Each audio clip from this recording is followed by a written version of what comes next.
Hello, guys. Welcome to the new podcast show I'm doing. The concept is fairly simple. We'll just be talking about matters that don't matter, or as some people might argue do matter, but people have been telling me whenever I bring up like philosophy, oh, it doesn't matter. So that's the source of this podcast name.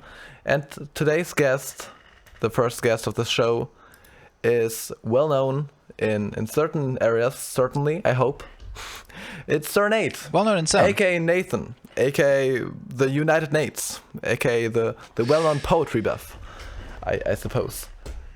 So Nice to be here. Thanks for having me on. do you feel like explaining what you're doing, like your deal?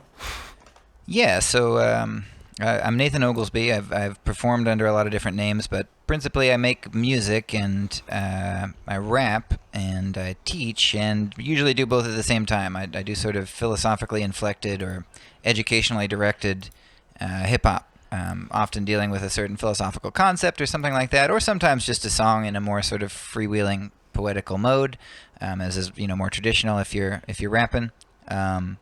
But yeah, mostly my bread and butter recently has been to sort of take some concept or other and see if I can express it in a musical modality, with lyricism and beats I'm just gonna throw and videos.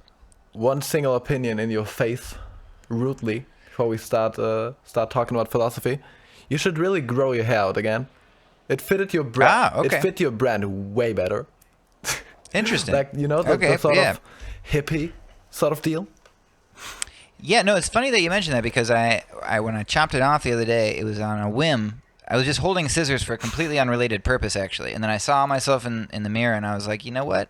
It is time to chop all this. And I chopped it all off myself. And then once I had done it, I kind of felt, I'm not using this word in the typical sense, but it felt like a sin, you know what I mean? Not in a religious sense, but just in some sort of deep ethical sense. It was not the right moment. It was not the bullseye, moment to do that. And so it's a good call. And so every time I've seen myself, I was like, this is shorter than it's supposed to be right now. I'm thinking like your way old stuff, Remember, it's probably way more removed from yourself than it's to me, because I've just seen you as like this mystical internet persona.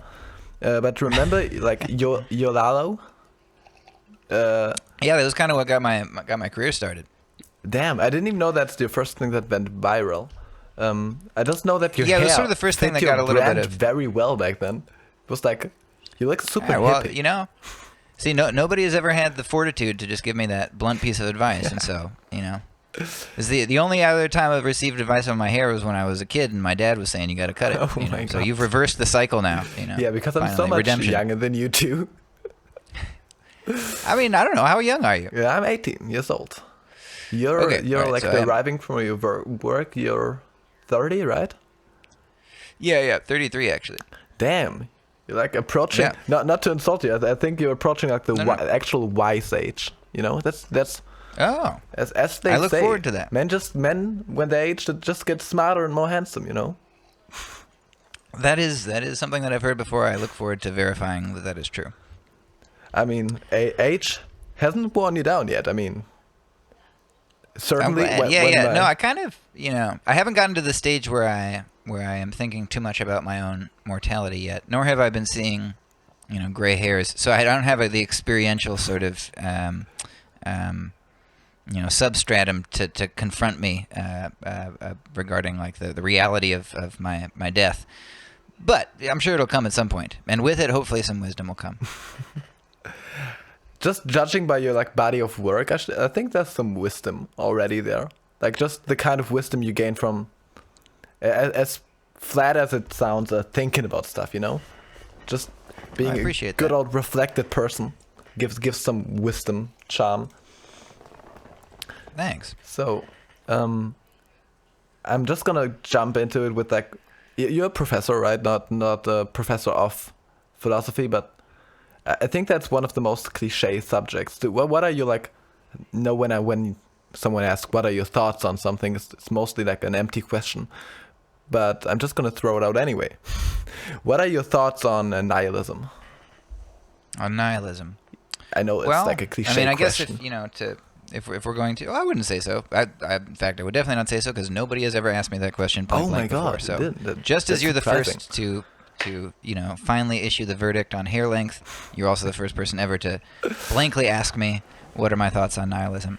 I certainly wouldn't identify as a nihilist. Maybe before our discussion proceeds, we should define what we mean by it. So I guess what that word means to me is somebody who holds the opinion or the view that in some important sense there is no meaning in the universe in the sense of there being some sort of basis on which we could come up with universal ethical judgments about how the universe works, or even some sort of ascription of purpose to the processes of the universe. It's not all leading up to something. It simply is just sort of what it is, and what it is devoid of meaning, in the same way that a sentence could be devoid of meaning if it doesn't express anything. So yeah, that's I don't know. Is that a good nihilism. definition for Yeah, I would how say you thinking of it? How you think of it? Well, that's where we're getting. I'm not asking that because I live as a nihilist or identify myself as a nihilist. I'm. That's probably the philosophy, like the strain of philosophy I'm most interested in, and I'm thinking about the most. That might. Again, I thought that would be a cliche, like the 18-year-old boy, the white guy. Just I'm a nihilist. I thought that's like a cliche, but apparently not. In certain, among the followers of certain meme accounts, it would be a cliche, but those are pretty niche, Oh yeah. I mean, I don't know. Like, okay, so I mean, yeah, I teach. That's my day job is teaching, and my night job is music, by and large. And when I teach, I've taught for probably like 12 years or something. And so when I first began, like, I was pretty close in age to many of the people that I teach, and I keep getting older, and they keep sort of staying the same age.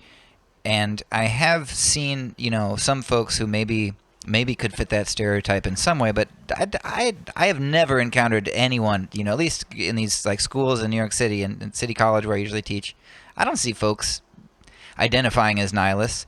Usually people are quite avid about the meaning that they do find in the universe, irrespective of where it's located. Well, maybe I've just had bad luck with the sort of people I'm talking to about philosophy. That could be. I don't know. Define it. Maybe You over could on your side of the define it. ocean, that's just how people are feeling about Yeah, stuff. maybe Germans are just That like could be. It could be really- a national thing. Really nihilist, really sort of. I wouldn't say nihilism is inherently depressed. I mean, there's the concept of like positive nihilism, where you like, oh, there's no inherent meaning to life, so I'm just gonna make up my own. So Right, and that would be absurdism in a certain sense, or in the I sense didn't know that I just Camus knew that means it. strain of philosophy is like positive nihilism. Positive nihilism. Yeah, perhaps it comes to the same thing. I mean, maybe we would also arrive at more solid ground if you told me what sort of exponents of nihilism you have in mind when you identify with it, or to the degree that you do, or the degree that you're attracted to that sort of subgenre. What thinkers do you come to your mind? So that's what I warned you about before we started recording via messages. I'm not as well versed in the great minds of philosophy as I perhaps should be, as I'm interested in it. I know some of the classics like Aesop. No, wait, that's fables, not philosophy, right? Damn it, Greek names. Well, it's a good place to start, So I mean, because when you said essentially, nihilism, yeah, the I first can- thing I that can my get mind into went the to. facets of like the nihilist philosophy that I'm interested in, or like. So Would you say, like, for instance, that what you have in mind is sort of akin to existentialism? yeah, so Existentialism basically being the reasoning or like the deeper intrinsic meaning to this form of life form that we are with critical thought evolving on this planet, which I've basically for myself like internally come to the conclusion that there really isn't.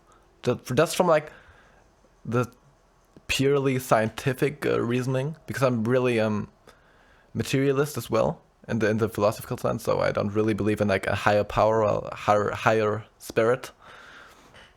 At least I haven't come to believe that yet. I know that many people sort of find that later in life, in an abstract sense. I think religions are pretty much only picked up in the formative years statistically, but I think this this abstract higher power often comes to people in like the later years of life. So yeah, I haven't really come to anything but nihilism in my personal search for life yet, search for reason in life.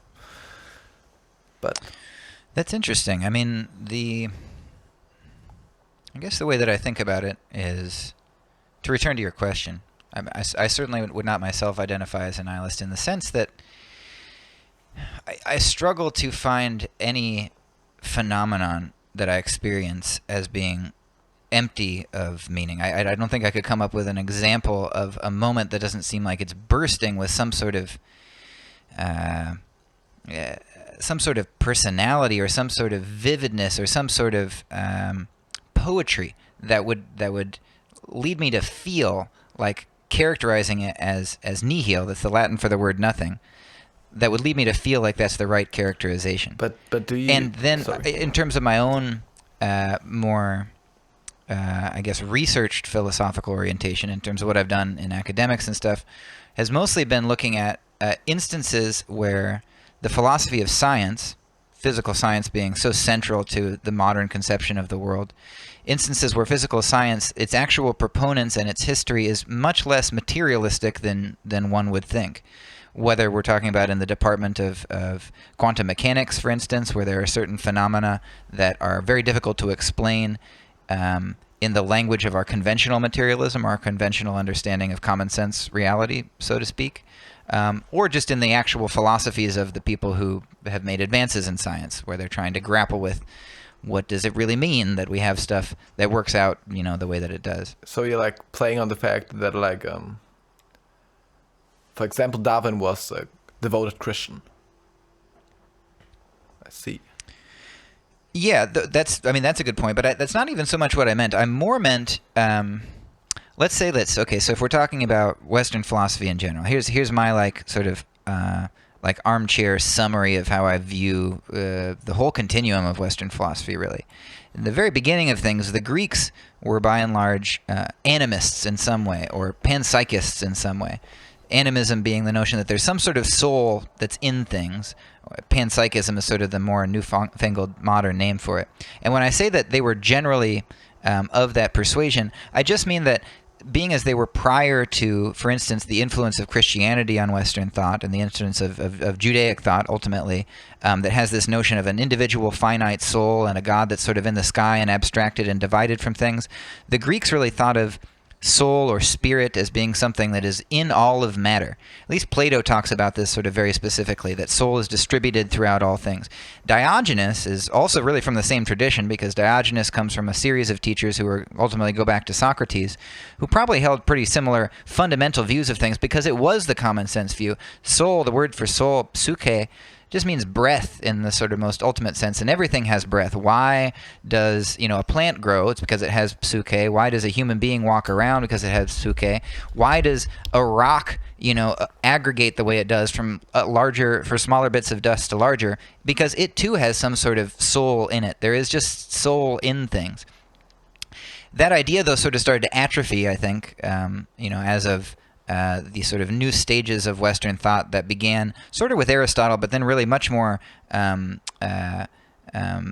precisely, during the era of influence of Abrahamic thought. So in the medieval period, and then coming up to the modern period, and then with modern philosophy, it begins with Descartes. It really sort of disappears, where we have soul as one category that only humans possess, and then matter, everything working just mechanically. It's just this mechanical process. And I would say that still is sort of where the popular imagination is at. And then if you're a religious person, it's something you're tacking on to your common sense scientific beliefs of things as two sort of separate categories. But they weren't always so divided. I'm not sure if that made sense. There was I really packed a lot into one little string of remarks there. I don't know. You follow me? Yeah, but that's where my lack of fundamental knowledge comes in again. Is that also where the whole philosophers of body against the idea of philosophy of mind came into being? Around. Yeah, I guess I don't know if that's the right application of that specific dichotomy, although maybe it is. I mean, the way that I have often encountered the phrase is the philosophy of mechanism. Mechanism and materialism being these two twin terms that come together. So when we say materialism, usually we mean, when we're not talking about materialism like Madonna, like I'm a material girl or whatever, not like going to the store, but rather just life itself, everything is material. It's just matter, and our whole notion of soul is not really meaningfully grounded in anything. It's just sort of an epiphenomenon, as it's called. That means when there's sort of something extra that happens. That's our current state of knowledge, the scientific approach, though, isn't it? Again, that's where I would push back just a little bit, because I would say that has been rejected by many physical scientists and philosophers of science from the mid-20th century forward. In the early modern period, that did start to be the assumption. And that's what I'm saying starts with Descartes. So if you kind of have from the 16th century up to the 20th, this growing assumption among the intelligentsia of the Western world that we do have a mechanistic, materialistic world. And if they have a God in it, God is totally outside of it. Or like God made the rules and then never interfered again. That's sort of how Newton describes it. That's kind of caused by the growing the growing lack of proof for a God and the growing understanding of the world, which kind of in certain areas negates the need for a God to explain phenomena, right? Or am I like? Yes, very. Yeah. I would agree with that. That was nicely put. But again, I think that's something that is breaking down, or at least this notion. So here's, before we move on to that, so materialism usually comes with this other sort of associated term, which is mechanism. Mechanism just in the sense of it's a machine, and it works like a machine, or it works like a program. You put in input, you get output. Everything causes something else in a sort of chain of causes that are not themselves imbued with any sort of purpose or meaning. It's just one thing causing the other in an infinite series, which also doesn't really leave any room for free will. Those things became really commonplace in modern Western thought. When I say modern, I mean like 16th to 20th century or so. But as you get into the postmodern period, that just starts to crumble for a lot of reasons. It starts to crumble because a lot of people go, hey, science in general is just operating on a bunch of assumptions just like religion does. And actually there's a much more immediate way to describe the universe. That's where existentialism comes in. That's where Marxist critiques of science come in, things like that. And then you also, even within science, have stuff starting to appear that is just so bizarre and so hard to wrap the head around. For instance, quantum mechanics, that you can't keep on going by the same sort of worldview that you espoused before. I would argue, though, that from my perspective, obviously you're more educated on that specifically, but I would argue that probably in any time period, it's harder to define what the current consensus is, since it's harder to kind of look at the time period you're in and see a unified opinion. But I think in maybe 100, maybe 200 years, it will be much easier to kind of unify the worldview we right now are having under a unified umbrella. So just since it's not the present, Right now you're hearing I think you're tons of scattered opinions and people who outright reject science, people who believe there's nothing but the scientific view. But I think the bigger picture will show in the future, as it always did. There were probably tons of scattered worldviews all throughout history that we now just kind of unify under one umbrella. I think that's a really good point. I mean, it's good to be cautious about making generalizations about your own present moment, because you're never seeing very much of it at the moment that you're seeing. So if you had to wrap it up in one, well, you kind of did that. That we kind of redundant. I was gonna ask if you had to wrap out your thoughts about nihilism, but you honestly kind of did that. Or if you, I think to me, nihilism is it's almost, this is going to sound a little more radical. Maybe I'm just trying to be provocative, not to start a fight between us, but just it's a contradiction in terms, What do you mean there's nothing, That's what the word means. I tend to go by the etymology of the word, nihilism, that there is nothing. There's clearly not nothing. There's a superabundance of something. I think to myself, nihilism is way more, depending on my mood, obviously, because when I'm depressed, I'm going to take my worldview and spin it as, there's no reason to anything anyway. Why? Because if you think about it, the real end conclusion of nihilism and cynicism is always gonna be suicide. If you lay it out in a certain way, if you're looking for a real conclusion, there's no reason or rhyme or reason to anything. why bother staying alive? You're gonna die anyway. There's no reason. But then again, when I'm in a really good Well, mood, there's also no reason to die. There's no reason to do either one. technically, yeah. So you can spin it other way.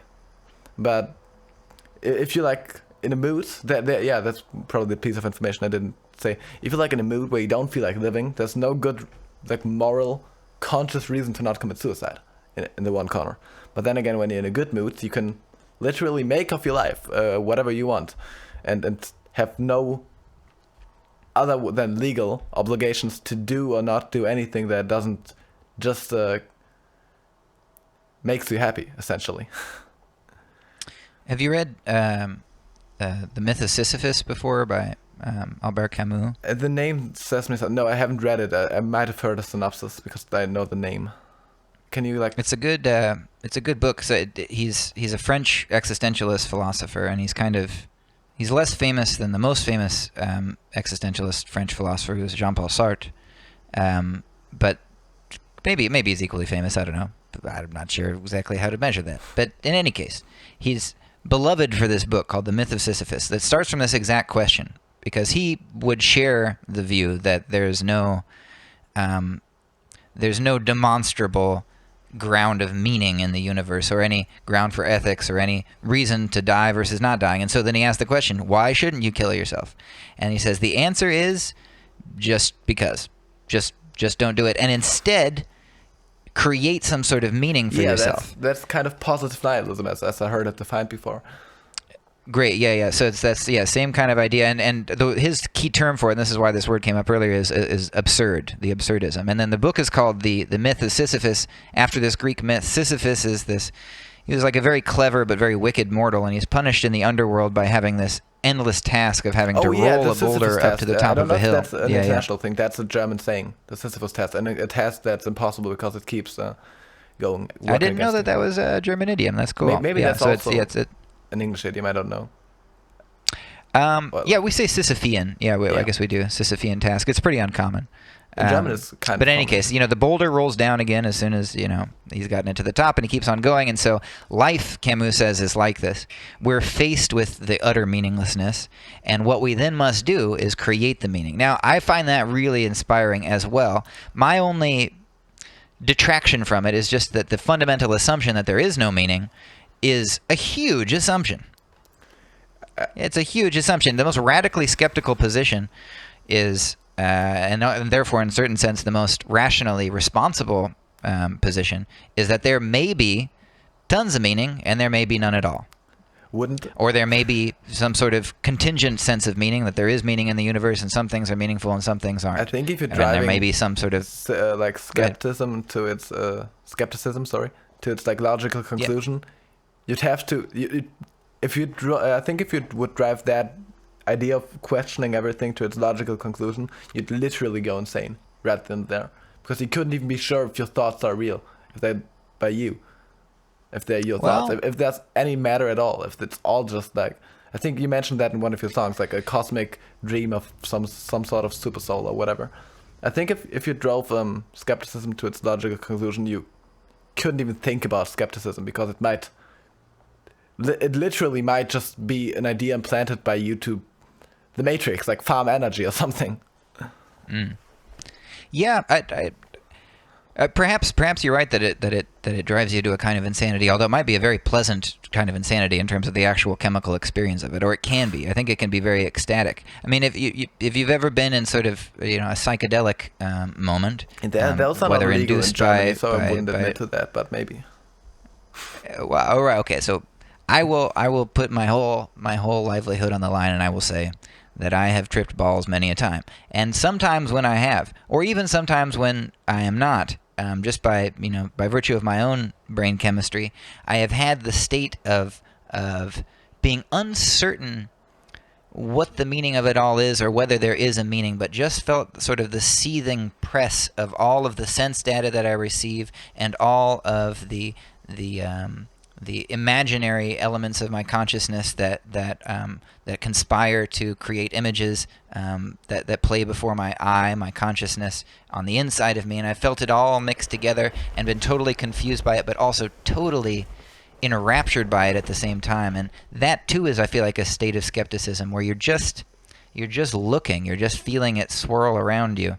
And that primary state it seems like that's how our infancy is. It maybe seems like that's how the end of our life is, and that's our most effulgent moments, a moment that's prior to the judgment of whether there's meaning or not, you know. So that's basically dissociating.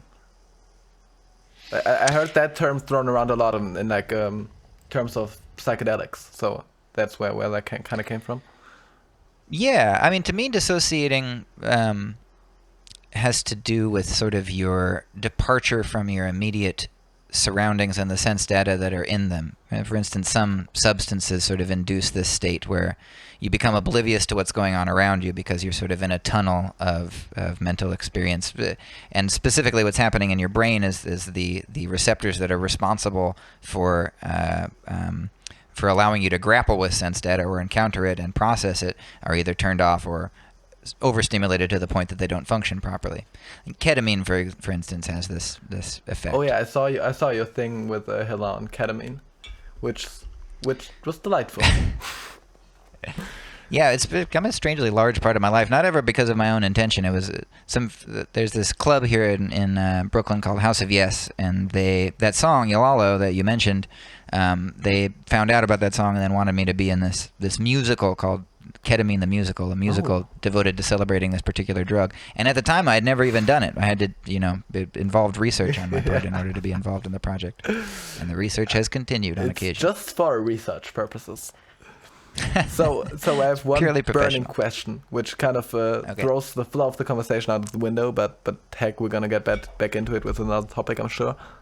Are your students aware of your nightlife as a famous rapper millionaire? Well, they're not aware of my riches, but I just think that would be uncouth to let them know. I always leave it up to chance. If they find it, and I think a lot of times they do, because the internet makes that almost impossible not to, then if they have questions about it or whatever, then I let the streams collide. And if it doesn't come up, then it doesn't come up, This is actually something I've often wondered. It's like, why don't I use my art in the classroom more often? It would be amazing. And it probably would be good. I should probably start doing it.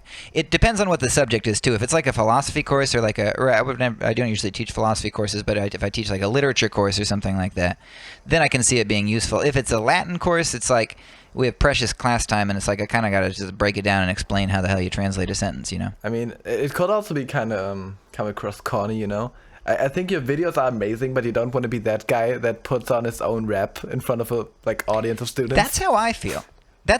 Honestly. Yeah, that is usually what I defer to. It's like if I force it on them, because I'm doing that. Yeah. Like if I'm playing a show, I have to earn the audience. But if I'm teaching a class, the audience already has to pay attention to me. They're in a it's an unequal relationship, you know what I mean, in a way that it makes me not want to foist it on them. Also, I think it's kind of a different situation for the students, how they experience that anyway. Since when I find your music online, it's amazing. I'm a big fan, by the way. I haven't properly mentioned that, but I wouldn't have contacted you to get you on my new podcast if I wasn't a big fan. That's also kind of a tangent here, but anyway, it's I love talking to you, but it's really confusing because I know your voice only in the context of songs. So whenever you go on a little tangent and even a word slightly rhymes, I'm expecting you to break out into a rap in the next sentence. That is a commonly given remark. I've heard that. Yeah, I've heard that because before. But that's a good thing. That's what I wanted out of my life. I want it to be indistinguishable whether I'm singing in full or simply expressing a thought. It's also really the only association I have with your voice, and then also it's talking about philosophy or whatever subject we're talking about, and then also I only know that your voice in that context with that topic. This is additionally trippy for me now because I'm seeing two of myself here on the display of the Discord. So, the layers of selfhood that, the refracted selves that we're talking about are being very literally visually figured. So yeah, I think I lost my train of thought somewhere in that tangent. But anyway. Where were we? Oh, just before I forget, this is very silly. I've had a really crazy week, and so I've been sort of juggling a lot of things. But just as we were messaging just now, it's like, oh yeah, I never checked out his account. So then I clicked on your thing, and you make music as well, which I actually haven't listened to yet. I didn't even realize this. until just before we began this. So Yeah. yeah, after our conversation, I'll be checking out your music. That's awesome. My music, I can proudly say, my very, very best music isn't even remotely out yet. Okay. Since I've made really horrible, shitty, crying trap music before, like demo projects basically that I've released anyway because I felt like releasing music. And now for like, I'm looking to my girlfriend for like a time confirmation because she has a way better sense of time than me, but she's not even listening. I think for like half a year or something, I've been working on my album, on my first solo album. Really focusingly. That's not a word. I've been focusing on my album anyway, Got it. and that's like my very best start yet. It's still kind of horrible, screamy, crying emo trap music, but less less bad quality. So I mean, is it also in exploration of your philosophical interest? Does it have that dimension to it? it kind of does, but more so in like exploring my feelings, which it's funny because I that sounds kind great. of honestly despise that kind of music, and I'd much not even kidding, not like wanting to get you to like me, but I'd much rather do the same music you're doing, but I clearly just lack the technical ability to do so because my not even lying, my writing ability, my writing skill is nowhere near on like the intricate rhyme level, and also I'm not as good of a rapper, so I basically just put on a lot of autotune, a little bit of distortion on like my doubles, and let it go like feelings wise. All right. Well, Okay. First of all, I'm humbled by even the notion that you would aspire in any way to make stuff along the lines of what I'm making. That is like a stirring thing to receive. Here's good news for you, by the way, as well. You should hear my earliest stuff. Actually, you should not. It is a total chaos of like noise rap with very distorted vocals, tons of excess plugins going on everywhere. It's almost unlistenable. And there's a ton of really dense poetry in there, but you can't tell what the hell I'm saying because it's too crazy sounding. And when I started that, I was like around your same age. So, Oh yeah, just so give maybe yourself a maybe little in bit of 10 time. years I can make good music. So yeah, that's nice to hear. I think in even less than that, Nah, I don't know. I'm excited to check out what you have to offer. I have a strong feeling that you are dismissing it out of humility, and that there's a lot. well, the to last offer song I dropped is really good. Like in my sense, really good. It's like it's rock rap fusion kinda.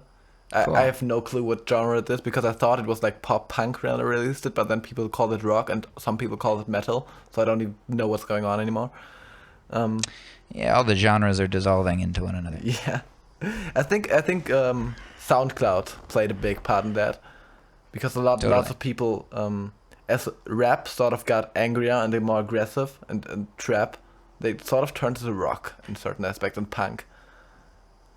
Yeah, I think that's a good point. And I think also, I mean, the fundamental shift, in addition to the different platforms like SoundCloud and stuff, and the ability to release things so swiftly, just everybody can make it, Yeah, So in the same way that that's obviously punk was sort of the liberation of, if you can access the hardware and you can make some noise with the hardware, you can do some really interesting things that will last for all time because people will adore them, and everybody can try their hand at that. Same thing is happening now because everybody can get the software and try and make some stuff. I People are think- making some amazing stuff. I think, and personally, I've heard the notion many a times from different like music journalists. I think hip hop is the new punk. It's like the punk of this generation.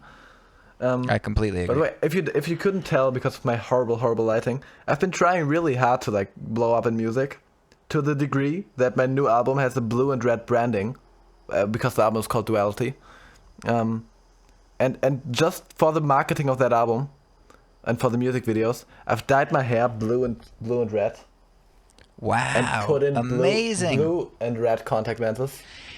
I thought I saw your eye for a second and I was like, no, it's probably just the lighting.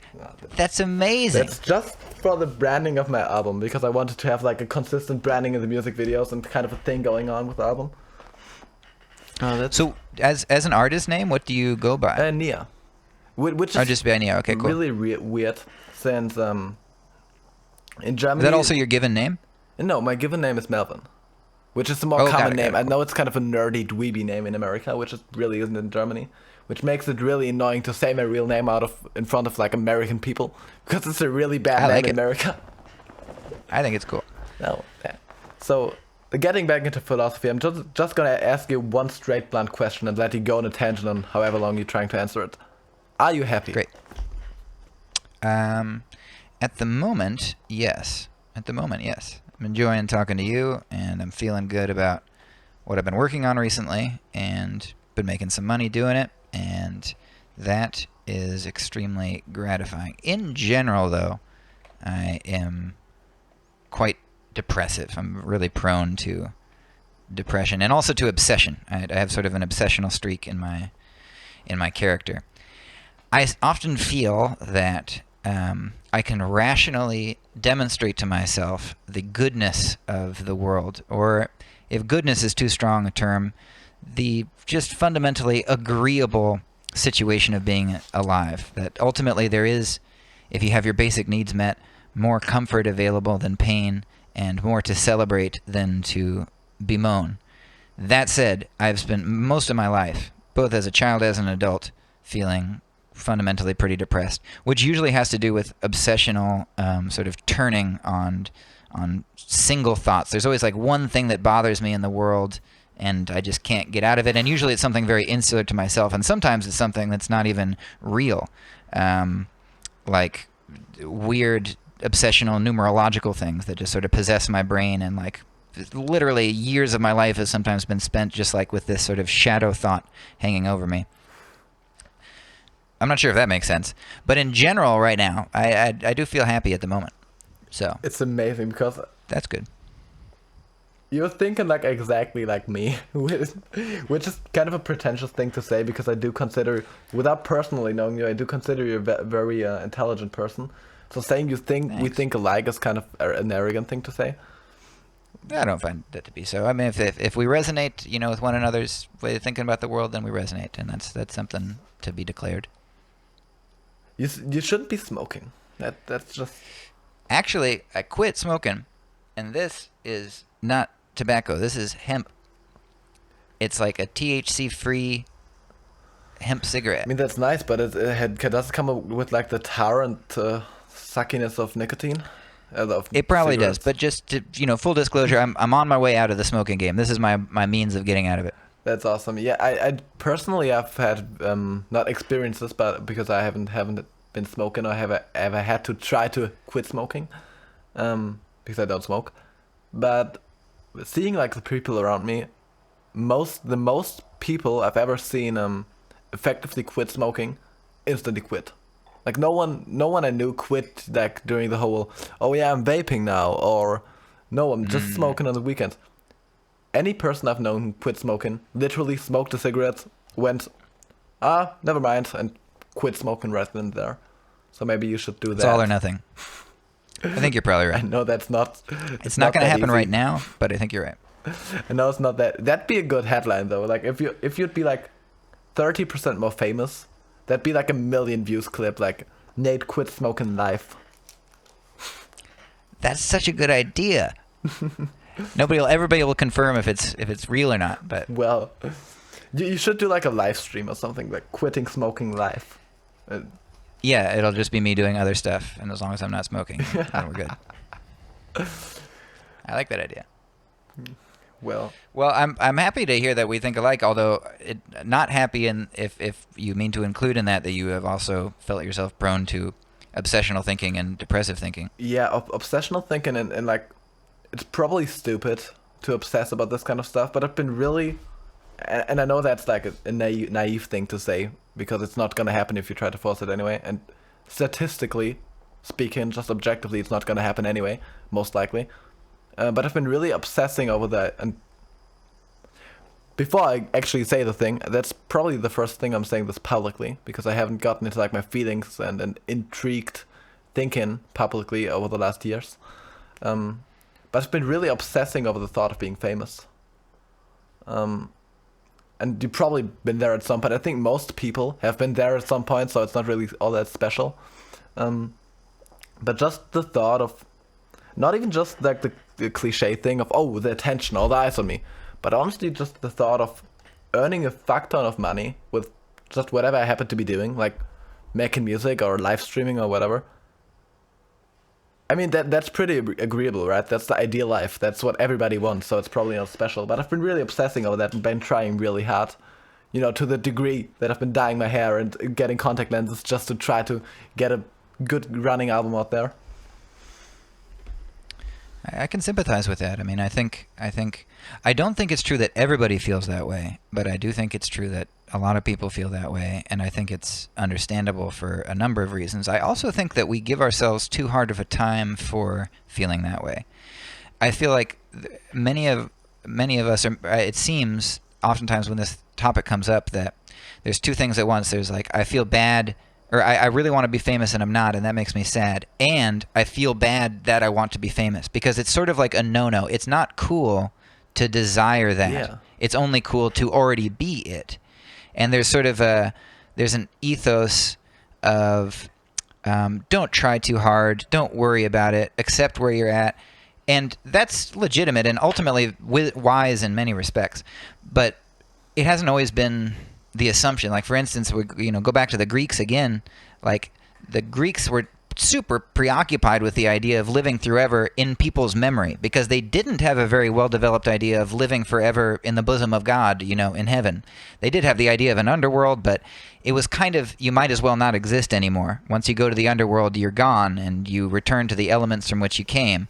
And so the only way to have immortality objectively was to have what's called kleos, which usually gets translated as glory. Like if you read the Homeric epics like the Iliad and the Odyssey, all the heroes are obsessed and in fact defined by their quest for kleos, to live on in the minds of men. And how do you live on in the minds of men and women? Through poets singing about you. And the poets want kleos as well. And so the poets need the heroes and the heroes need the poets. And it's this sort of ecosystem of fame getting and self-promotion and self-preservation, literally existential self-preservation, because if you continue to exist in consciousness, in human consciousness, then you do objectively continue to exist.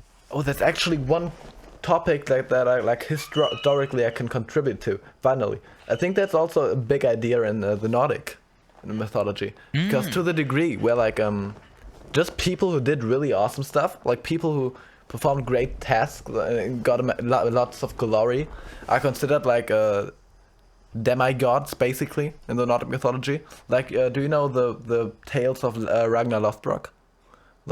I don't. He's a great, like, he's historically really veiled because no one really knows, and Ragnar also just, we don't know, might be an Old English word for Northman or Viking.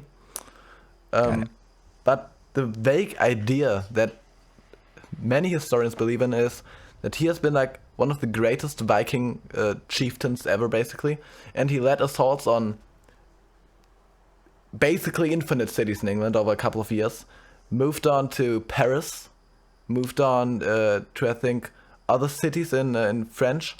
What's it in English? The country. In France? France, yeah, sorry. English and German treat the word really differently. And then also his kids, like his three of his sons, rather, became at the same time kings of Scandinavian countries. So basically Ragnar Lothbrok is Lothbrok, many different pronunciations obviously because it's a really old character, really poorly documented. Historically he's really veiled and no one really knows if he existed, if he was a person, if he was several people. Because also it's known that in other generations of Vikings, we know that from then, like later, many people just claim to be the son of some famous mystic person to have like more status. But essentially, this person has been so mythicized, even in his time, that basically every Viking knew his name, and they treated him essentially like a god figure, even though he maybe existed, maybe not. We don't really know. So that's... Yeah, I think that is a wonderful analog for that same idea. I mean, the point that I was making, earlier is simply that we have precedent for this quest. In fact, it's maybe one of the most fundamental human quests. What defines humanity? Well, maybe you could say, among other things, the fact that we all participate, whether we like it or not, in this ideological matrix of the collective consciousness, not in a mystical sense even, just the shared ideas and that formulate who we are, that are social ideas, socially shared ideas of, the significance of a certain person. And to join the ranks of being a household name truly is, in a very real sense, it's like becoming deified. It's like stepping up onto Olympus. It's like becoming immortal, because you are going to outlast your physical self as an idea. Sorry, go on. Yeah, it's a legitimate desire. It's a legitimate desire. That's all I'm saying. It's nothing to be dismissed. Maybe ultimately, philosophically, you should realize that desire is empty in a certain sense, because it doesn't equal immortality in every single respect. But it's a valid desire and a natural desire, I would say. Would you think, okay, just taking the idea that you're as a person, you as a poet essentially, as a musician, are basically infinite times more famous, that you're on the level of a Michael Jackson. Do you think, in that sense, going from a current age, we probably couldn't know because of how the world is developing these days and how quickly things will move on and change. Do you think your current works, take a poetry buff, which is I think way more like a poem, like writings, like scrolls, than other songs of yours? I feel that way at least. Yeah. Do you think those songs would be analyzed in whatever form of abstract schooling system would be in 100 years time or more? I can see it happening if I'm being, real about it. I could be falsely humble and say I don't know, but I always make things with that intention and that hope. I really want to make things for all time and that deserve that analysis and that exploration.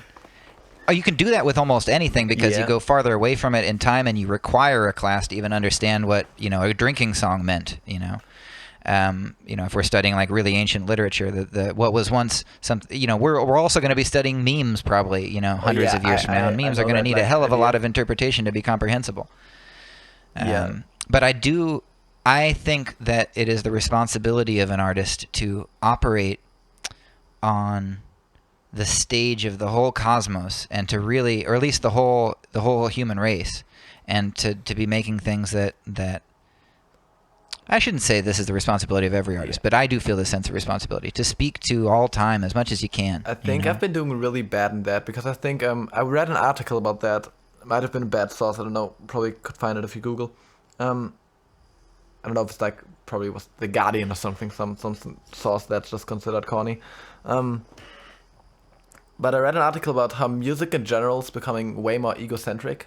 Everybody's just writing songs about themselves, and there was some percentage of how often the word I and references to the self come up in music nowadays compared to 50 years ago, 100 years ago, and ancient songs.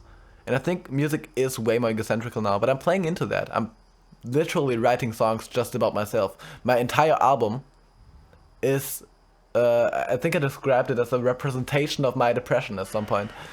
So I think I'm playing into that in a bad way. Even though I do consider this change bad, because music has become way less social. Songs used to be, you're gathering around a fire and singing a song together. Right. Yeah, there's a lot of interesting thoughts that attend on that. I mean, I think on one level you can say that it's perfectly possible for a song that is subjective in the sense of being about the I, and being very specifically about the I, to nonetheless become universal. A gifted poet from any age is capable of exploring their own immediate self and then finding a way to universalize those experiences so that it connects with many people. So I would say that that's possible. On the other hand, I do think you bring up a good point, because it's almost like we are all our own gods. If you think of ancient polytheism in whatever culture, there's many gods, but there's at least an agreed upon array of gods, and we share stories about the same gods and the same heroes, and that binds us. But the current conditions of artistic production and artistic promulgation are such that we are more and more split up into these very tiny windows where we present a certain mask of self to the world and celebrate ourselves as brands, not just as people. even the individual becomes a brand whose story is unique to itself, and just by virtue of being a self becomes its own story whose worthiness demonstrates itself just by existing, which is liberating in a certain sense, but also causes a great deal of refraction and division where we all get stuck into our own little windows and our own little tunnels, and the sort of subjective trap of consciousness becomes even more and more distinct. You know what I mean? And so, I don't know, I guess I don't know where that leads. I'm just saying it cuts both ways. You've probably listened to Hamilton, right? You know, I have not, and I'm about to this week because my friend just gave me her Disney Plus login. You really So I'll should. be able to see it. It's become really played out to me because it's been so overly celebrated. I've been part of the big hype back in like 2016 or 15, I think. And now that Disney Plus kind of rebirthed it, it was kind of to me like been there, done that, essentially. Mm-hmm. But I think there's like great motifs in that, and not to spoil you, but it's a fairly neutral line.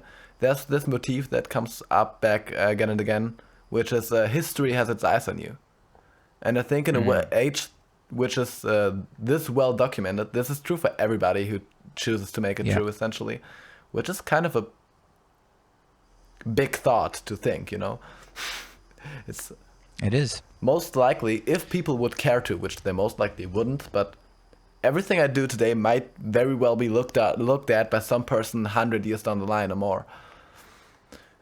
By any person today, just as way more likely. But I think the idea of like a legacy, in historical sense of your legacy, is way more pressing than people seeing yourself right now. I don't know where it's true. I mean, I think you're quite right about that, and it's true, but it's also paradoxical in a sense because the superabundance of documentation of everybody devalues the significance of any of that documentation for any individual regular person in a certain sense. Yeah, that's the question. No one's going to care to look at my life in however many years. They may. It's almost in a way like the fact that the playing field has been widely expanded doesn't change the proportion of how many people on the playing field will be of significance. There may be more, but it'll be proportionally the same because there will be the same struggle to distinguish yourself from everybody else. Going back to that Camus book, it's sort of an unrelated thing where he moves on to specific, here's reasons that you shouldn't kill yourself in this department. And then he says, say you're a writer. Now he's writing I think this book comes out in the 1930s. And he's saying, now that we have the printing press here in the modern world, and now that way more people are trying their hand at being a writer, there is way more bad writing. And if you're a good writer who's struggling to make it, this is him talking, almost 100 years ago now, he said, you might feel really frustrated. You might want to just give up. And the answer is, yes, you're very reasonable to think that, and there's no reason that you shouldn't, except don't. Push that rock up the hill. Try even harder. Your absurd quest is even more extreme. And this is before he could have ever possibly predicted the existence of, social media as we have it, and the just vastly exploded, exponentially exploded playing field that we have right now. But I think one knows in one's guts if one is really coming with something that everybody's supposed to hear, and that can be a source of incredible propulsion for making it a reality.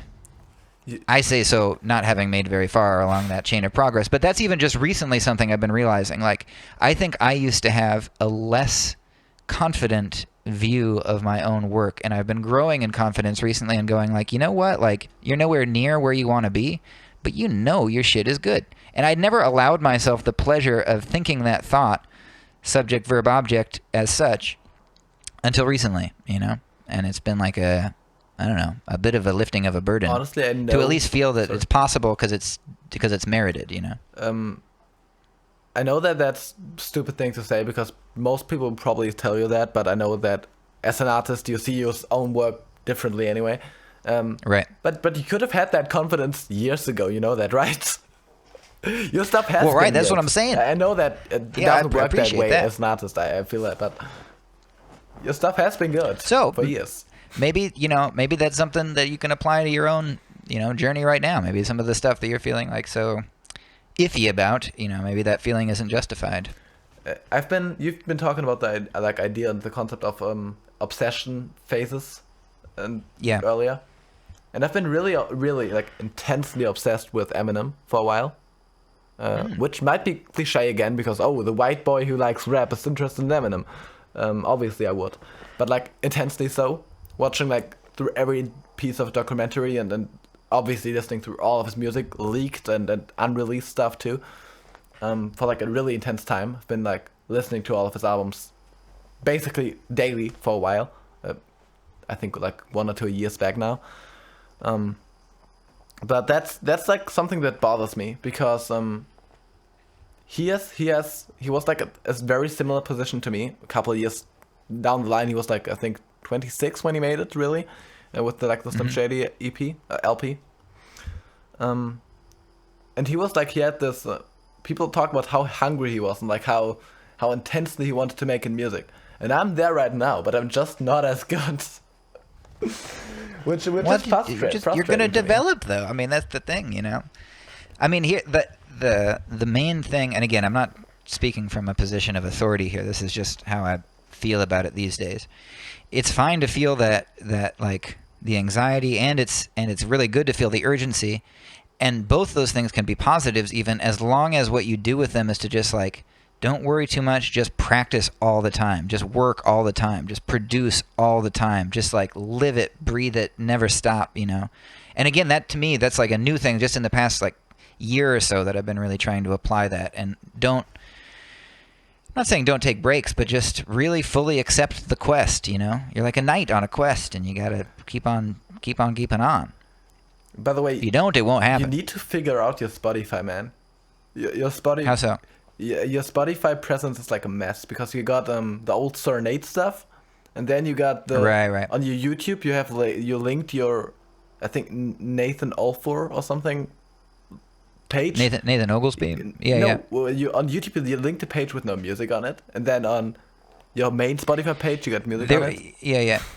There was a time where there was like because I rebranded by just going by my own name, just by Nathan Oglesby, and in between I had tried out Nathan Dufour, which is my middle name, but then that wasn't sitting right with me, and so now it's like fully switched over. And you're right, it has been a period of disorganization. So I was never emphasizing Spotify either, you know what I mean? It's only in the past little while that I've had the impulse to start disseminating stuff that way. I just happen to use Spotify a lot, and I happen to listen to your music, so that's not just something I've been dealing with.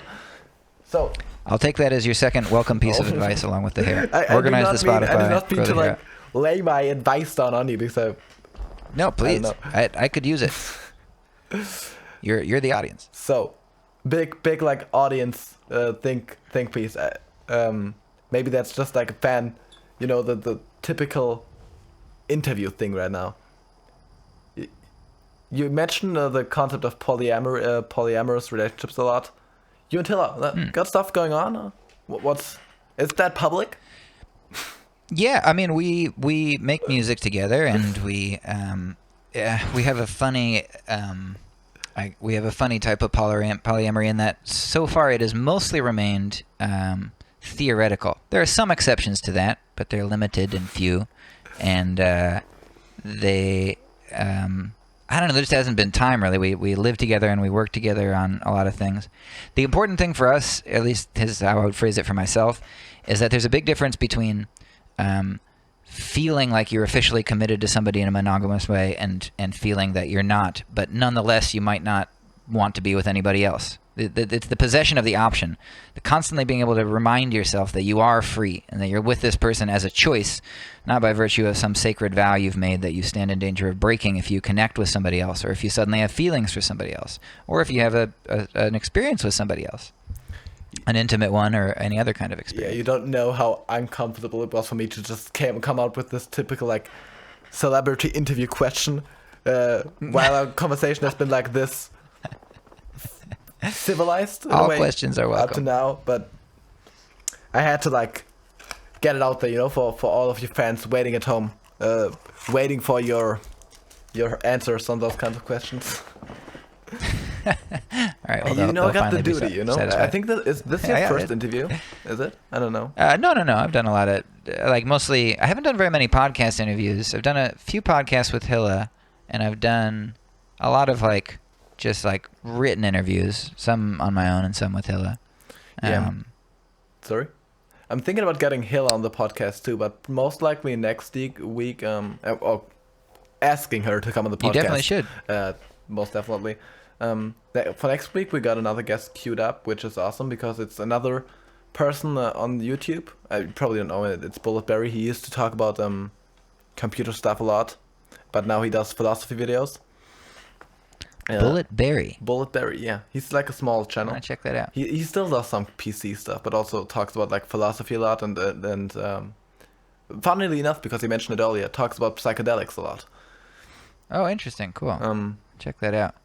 Just like the word bullet and the word berry? Bulletberry, yeah. With the A, the name Berry. Oh, with an A, okay, cool. Bulletberry. Right on. Cool. So, honestly, I'm just stoked that you answered, because, just, you know, in like the vast, meaningless void of YouTube, where numbers don't mean anything, you've been like a celebrity to me. Just, in between all the other content I watch, it's just like, oh yeah, that one maybe got like 100k views, but your videos have like only... I've been wondering so much how you are not more famous. Like, honestly. Like, me and my friends too. Because I've showed your paradox video. Like, what is paradox? I've shown that to a friend of mine.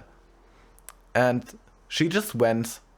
I showed her without showing the view count or anything, or your name or anything.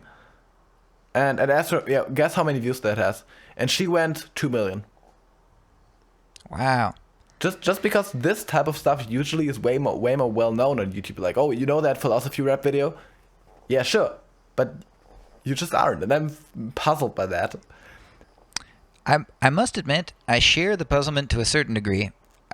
But, you know, I also think it's like, you got to hit a critical mass at some point, and also there's probably many things that also fall into that same category. You know, there's probably many people who deserve to have a lot more recognition at this moment than they possess. I mean, honestly... But I do have a feeling that it's just like, I have faith, not even necessarily in a religious sense in that usage of the word, just I have faith that it's going to happen in the way that it needs to happen. You know? You kind of went through all the steps, dude. You did like this is going to be the viral video that blows up. You did that like 10 times. Well, I don't know. You know. By the way, you want to know how I got attention to you? I don't know if you're aware of that. I went on Twitch.tv, the streaming site, and there's always a random stream playing when you get on the site, right? A random like promoted stream or whatever. There was like a random stream which just aired. I haven't watched it since. Basically random content, it seems like. I don't know how the rights figured out or anything. And your Nathan Hiller's, yours, 10 climate change solutions came up. And basically it was just like streaming. I don't know if they like requested your rights or anything. It just went through the rotation basically. I think they might have just streamed. That's interesting. I mean, random content. Was it somebody's Twitch No, they weren't show? reaction or anything. They just streamed like random videos, it seemed like. I don't know. Are you familiar with there's a group called Abracadabra? Do you know Abracadabra? No, that might have like been a it. Twitch. Though I honestly can't remember. they're big-ish, and they're like headed by this DJ named Blondish, who is like pretty successful and well known, at least in her niche. And she asked us for some of our videos to put in a stream, so that's possible that it's that way. So I just went in the stream, and that song was playing without a reference to by who it was done or anything. No watermark, no anything. And I went to the chat, was like immediately left the content basically, and asked, "Oh, who's that?" And no one replied. And like after 2 minutes after the song, someone randomly wrote Nathan Hiller, one word. And it was like, oh, that could be it. and copy, like, in a complete constantly going chat. And just, like, copied that random word, Googled it, oh, yeah, that's it. And then I, like, got into, like, the loop of your content. Which is, like, the most strange story, because I haven't seen that stream ever since. And I'm still surprised by how I picked up that one word in, like, a going chat at 10 pixels in a second. So yeah, it was like I'm glad it worked out that way. Divine intervention. Yeah, no, I was going to say, yeah. If we're looking for some evidence of meaning and purpose here in the cosmic flow of things, that seems like some of it. So, or I'll take that as evidence anyway. I know that those definitions and like the scriptures are by some people considered to be deeply flawed, but essentially are imprecise. But if you had to put yourself in like a philosophic school or category, how would you describe yourself? Well, I'm gonna say two things: a skeptic, but also a Platonist. A skeptic in the sense that, on a fundamental level, I believe that the sort of fair and protean and fluctuant attitude of having a different opinion about things on different days, and a sort of welcoming and even celebratory receipt of the flow of different data points is the realest way that you can be. So in the sense of having no system, asystematic. But what I'm attracted to is Platonistic thinking. When I say that, I just mean what Platonism is to me is the idea that there are these endless and eternal formal realities that exist in the world. Call them Platonic forms, or call them the realm of ideas, or call it the mind of God, or even the presence of God, some would say. And there is also process and chaos and nebulousness and formlessness and erratic phenomena in the world as well. And the two things form part of a whole, and they congeal together, and then they fall apart again, and congeal together and fall apart again. And Plato expressed that well. He's also been my main object of study in my academic work, and so I'm Platonistically inclined, I would say.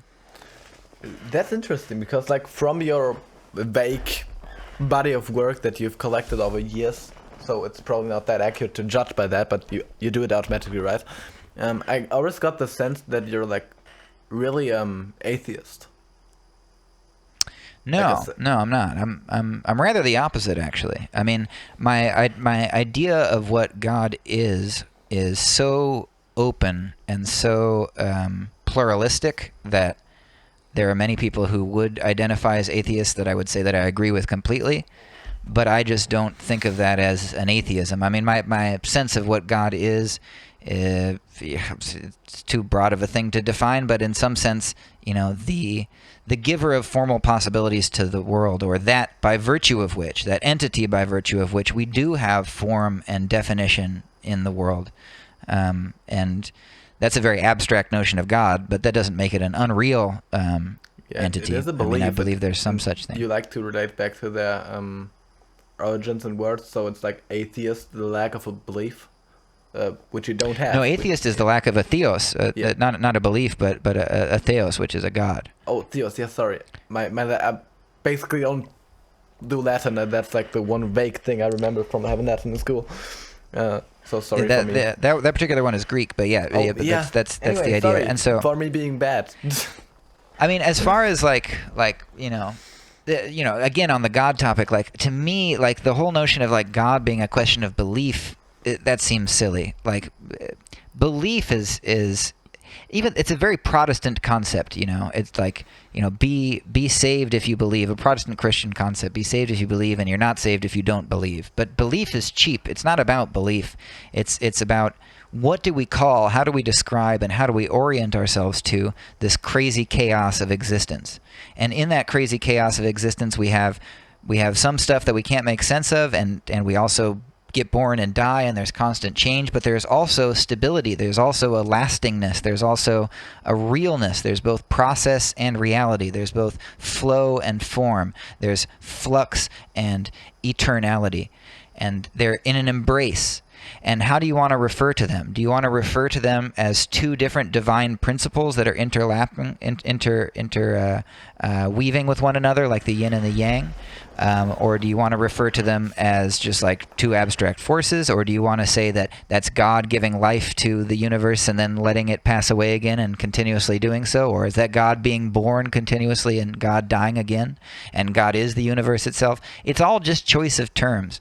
And I love pluralities of terms. I love that we can give a good, or I feel enthused about, giving a really objective, atheistic, scientific, materialistic, rationalistic description of the universe for certain purposes, and giving a very spiritual description of the universe for other purposes. So maybe to rephrase my answer to your question, I would be a pragmatist, because pragmatism says that you can have more than one way of phrasing the truth, and even different kinds of truth. And I do think that that's how I feel.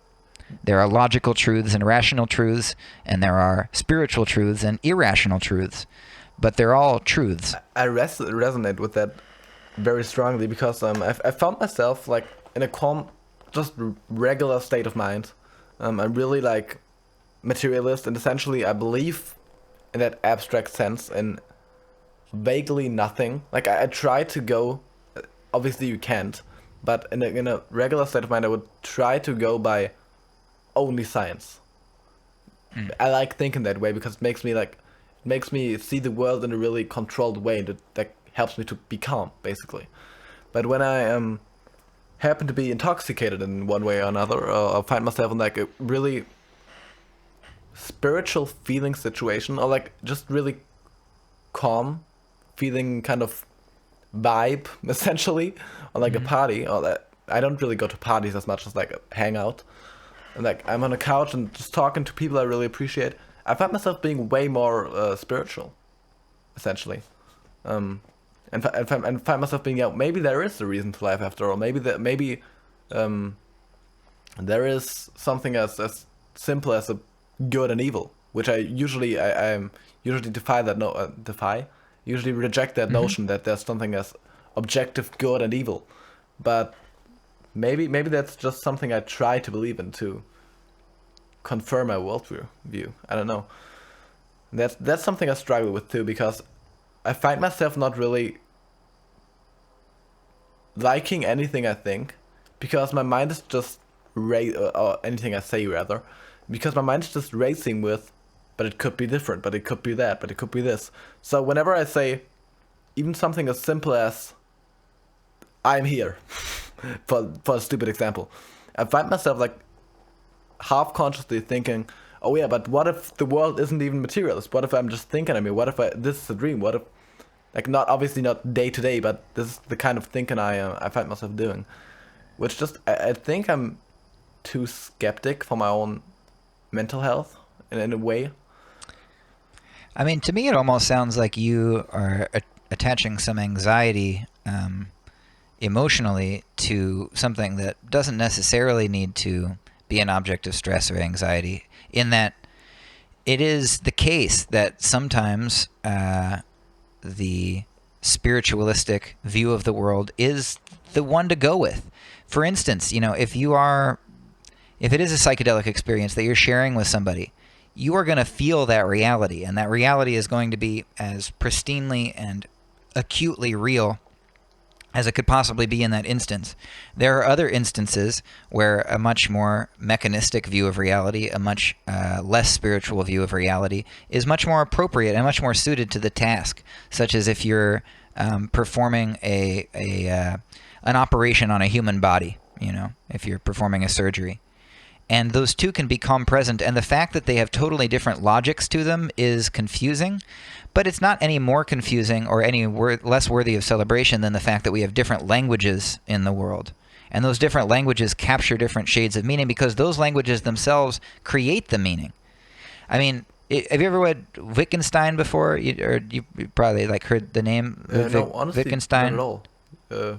He's a philosopher from the 20th century who is most famous now for his last work called The Philosophical Investigations, where he essentially put forward that philosophy is just a bunch of different language games. And when philosophers across history have thought that they were arguing about ideas, they weren't arguing about ideas. They were just arguing about how to define words. They were having a discussion about language without realizing it. That reminds because the me of words something. themselves are the things that make the meaning, not the other way around. And that is not just in reference to abstract things like God or truth, but even the more concrete things.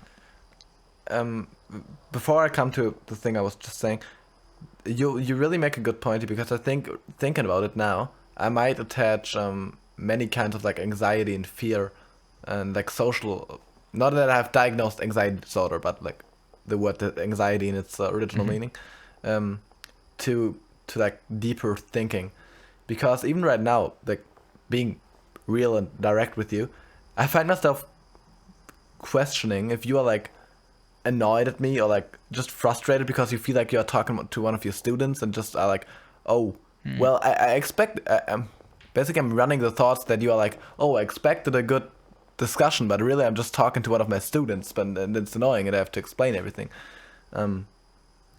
I don't feel that way at all. Might just be me like reflecting social anxiety and the fact that I often feel like judged and misplaced in a situation. So yeah, you're making a good point.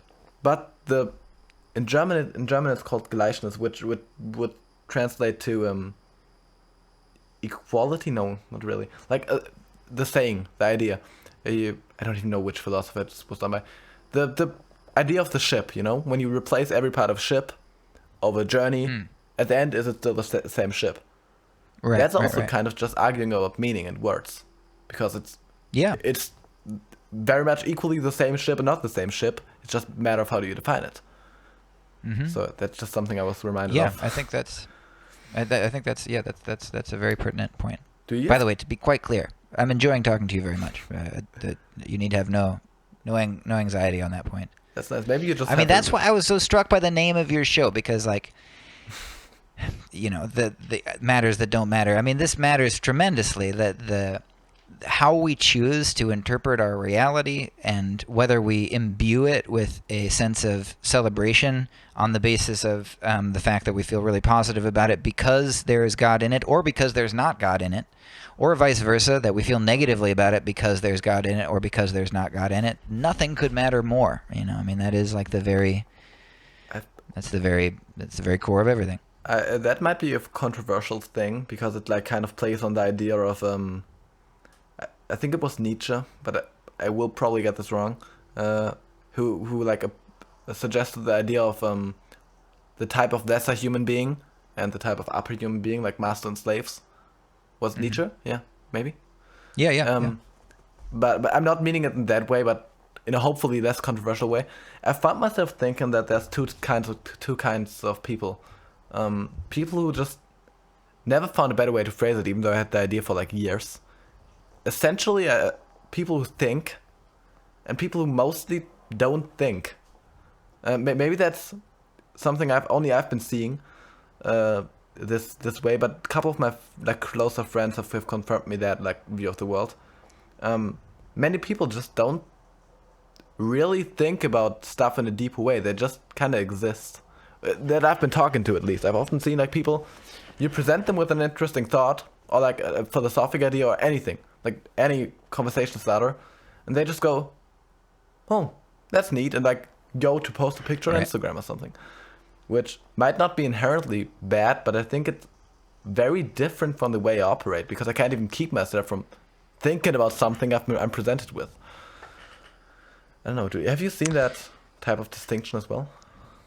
Yeah, I mean, I think there's a number of things that makes me consider. One, that on the surface, that is very much true. I mean, it is, when I say on the surface, I mean an immediate experience as an intellectual, and you're an intellectual human being. I as well am an intellectual human being. If that word means anything, then it applies to both of us, that we're intellectuals, because we're interested in these topics. And there are many people, in fact, the majority of people, do not like to concern themselves with such topics, and have, either because of their disposition or because of their educational background, a not very well-developed capacity to consider those things because they don't know about the concerns. That said, I would say that nobody that I've ever had the pleasure of getting to know well reveals themselves to be uninterested in those deep questions. Everybody's interested. It's just a matter of how do you find access together collaboratively to that moment where you can have that discussion together. Like literally everyone, people who I'd never thought would have that kind of, I don't know, interest. When you find the right moment, when the circumstances align just so, where you're able to be honest with one another and dwell together, you can find that space. And it may not come out the same way every time. It might not be about citing philosophers or saying what we call a certain ism. but you'll still have that shared moment of like really caring about what's going on here because it's a fucking insane situation that we're here, you know? And everybody contemplates that in some way. That flicker of awareness, I have a hunch that it's there in everyone because it's in everybody that I've ever gotten sufficiently close to. And not all the people that I'm close to are intellectuals in the typical sense. You know what I mean? That's a very good point, because I've been finding myself considering, like, seeing people who I've gotten, never got to know on the surface level, just seeming really surface level. Yeah, that basically gets to the core of it.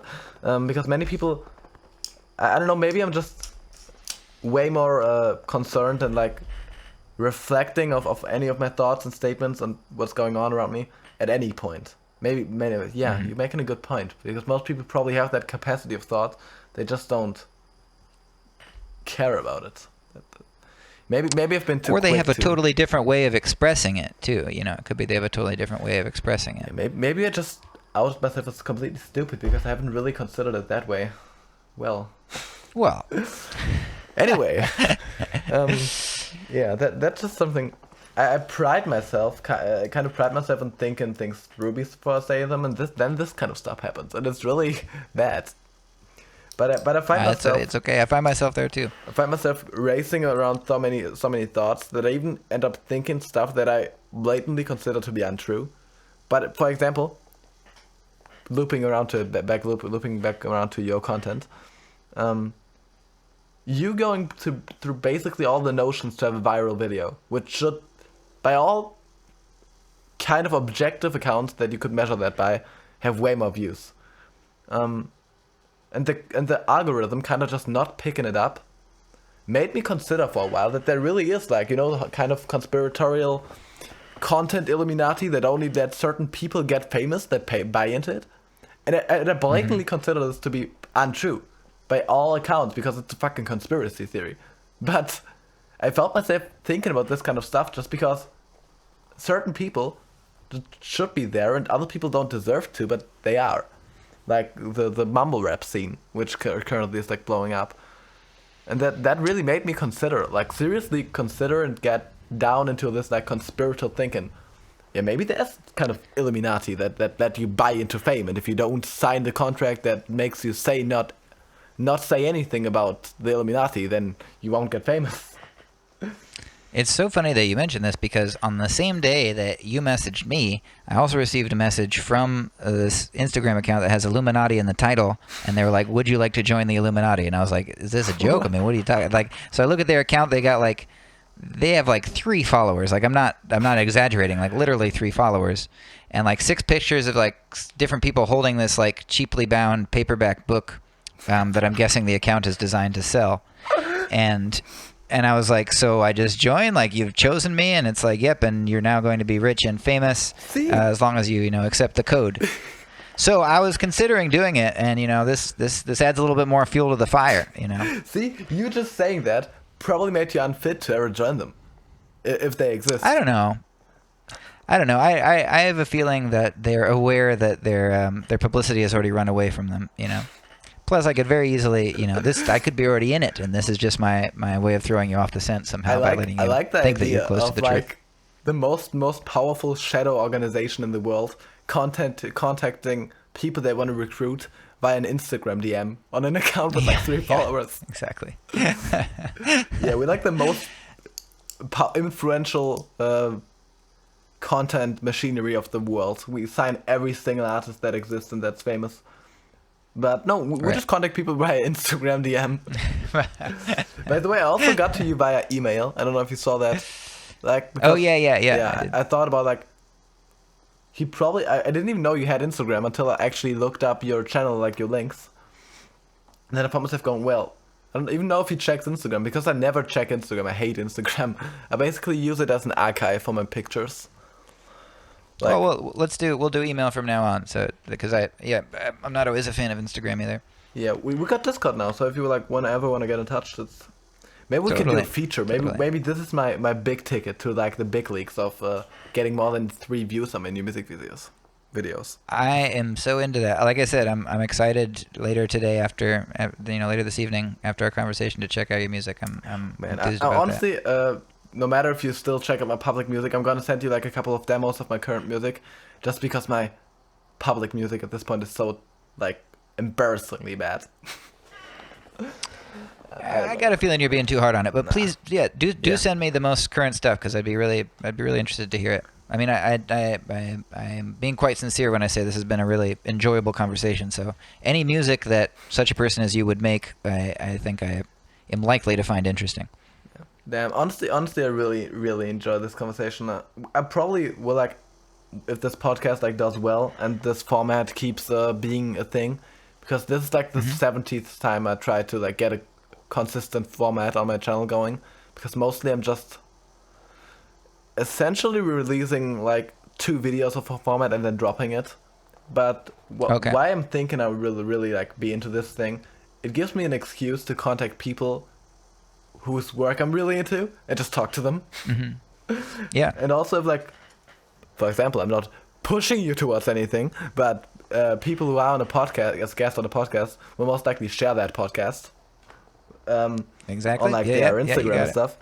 So Yep, this podcast will probably get a couple more views than my usual videos, and then maybe it builds up via guest, and then in 10 episodes I have like PewDiePie on. There you go. That's the way to fame right there.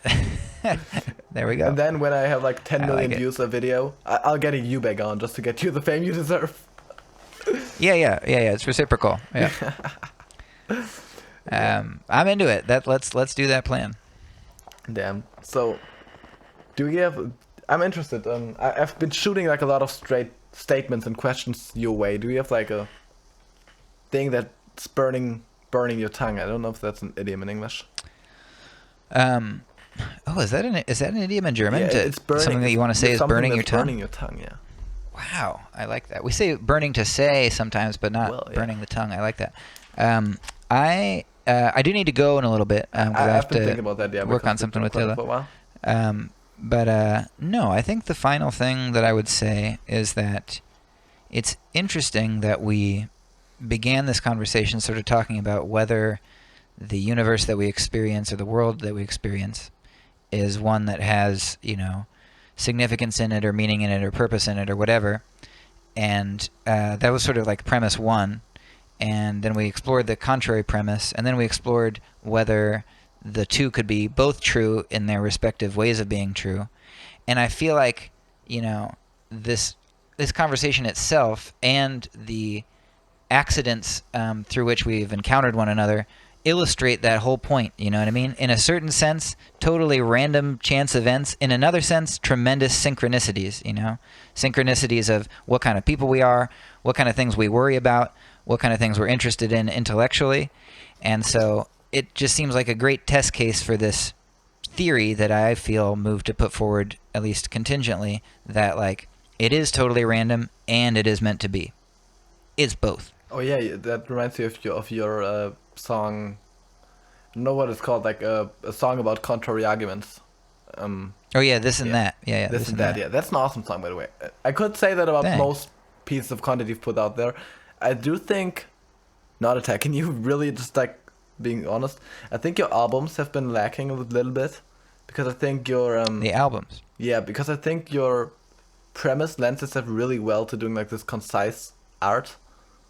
It's just an opinion. Which albums do you have in mind? I listened to, I don't know, is it Nathanology part 1 or 2 or something? Your current album on your Spotify. Yeah. I thought it was a good album, but I thought your style got... you tend to kind of fade out over the span of a full-length album. That's interesting. But that might be me, though. I mean, it's not an objective... No. I mean, I think it'd be fair that you would have a different impression of that, because that project was sort of a steam valve project in the sense of needing to do something, deeply desiring to make songs that were just more personal, that were not about anything, that were free of like any particular topic, that was just poetry for the sake of poetry, that was just exploring myself and my own feelings and my own identity more, because I hadn't done so in a long time. And so I felt like just like making some music and not having any preconceived notions about doing it. It's interesting that the result for you, who are somebody who has a sort of a certain taste in what I do, that would like less scratch that itch. Well, it makes sense, you know what I mean? That it's like a different, completely different fair type of to thing. you, which is really big consideration. I should probably have mentioned before I even give an opinion. I've only listened through the album in full once, which is really a really weak position to form an opinion about an album, in my opinion. You know, I follow you. Here's what I think. I mean, that's the first time I had gone about doing stuff like that in a while, and my place that I think I'm at as an artist right now is trying to take the very conceptual and almost educational type of stuff I'm doing and fuse it with the more soulful, personal stuff that I also have in me until it's one thing. And that album is kind of just the one, and my videos are kind of just the other.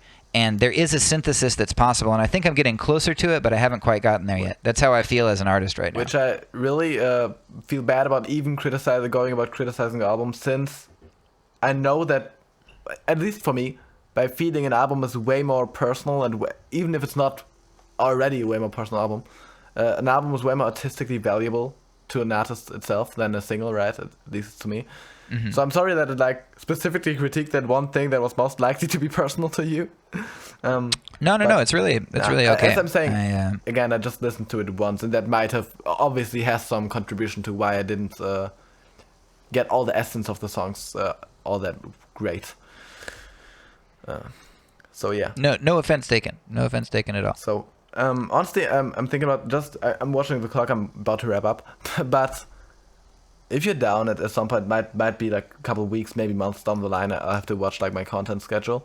But I'd like to get you back on for like an episode, just geeking out about music and making music, because I think that's that'd be great. Really great source of conversation too, aside from just philosophy. Well, they probably have some overlap, especially in your part. Yeah. True. Yeah. But I'm totally down to do that. I'd love to do that. So I'm gonna do that anyway. Even though most people who see this episode are most likely here because of you sharing it somewhere, I'm gonna do the thing that podcast hosts do. You want to shout out your stuff and like promote your social media and stuff. By all means, yeah. I'm Nathan Oglesby, and I make music, and you can find it on YouTube under the channel name Nathanology, and you can find me on social media at the same name, at Nathan_ology, at NATHAN_OLOGY. So that's who I am, and that's where you can find my stuff. And this has been a pleasure, my friend. That's for the episode. Thank you very much for watching, for listening, for being here as a member of the audience. Goodbye.